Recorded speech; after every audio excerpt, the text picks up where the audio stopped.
चीन के इतिहास में मिंग परिवार एक कुख्यात अपराध साम्राज्य के रूप में उभरा है, जिसने म्यांमार के कोकांग क्षेत्र से लेकर चीन तक अपनी अवैध गतिविधियों का विस्तार किया।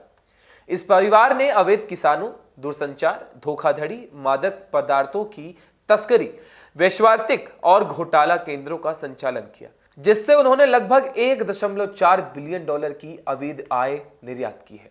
मिंग परिवार ने 2015 से 2023 तक अपने अपराध साम्राज्य का विस्तार किया।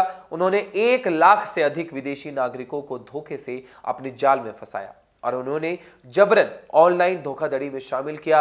इन पीड़ितों को क्राउचिंग टाइगर विला जैसे केंद्रों में बंधक बना लिया गया, जहां उन्हें शारीरिक और मानसिक रूप से प्रताड़ित किया जाता था।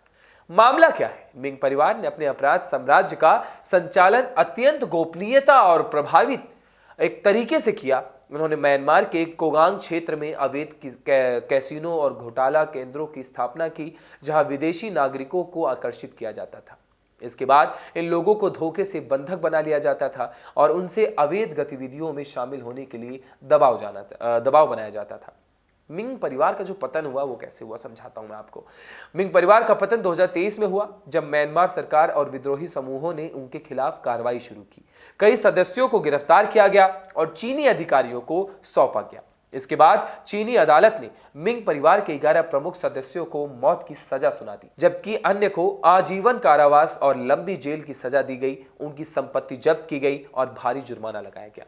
चीन की न्यायिक प्रतिक्रिया क्या रही इस पर? यह फैसला चीन की न्यायपालिका की कठोरता और संगठित अपराध के खिलाफ उनकी जीरो टॉलरेंस नीति को दर्शाता है, वो सामने आती है। मिंग परिवार के अपराध साम्राज्य का पतन और उनके खिलाफ लिया गया यह ऐतिहासिक फैसला चीन की न्यायिक शक्ति और अंतर्राष्ट्रीय अपराधों के प्रति उनकी प्रतिबद्धता को स्पष्ट करता है। निष्कर्ष क्या निकलता है? मिंग परिवार का अपराध साम्राज्य और उसके खिलाफ लिया गया चीन का ऐतिहासिक फैसला यह दर्शाता है कि संगठित अपराधों के खिलाफ चीन की प्रतिबद्धता कितनी मजबूत है।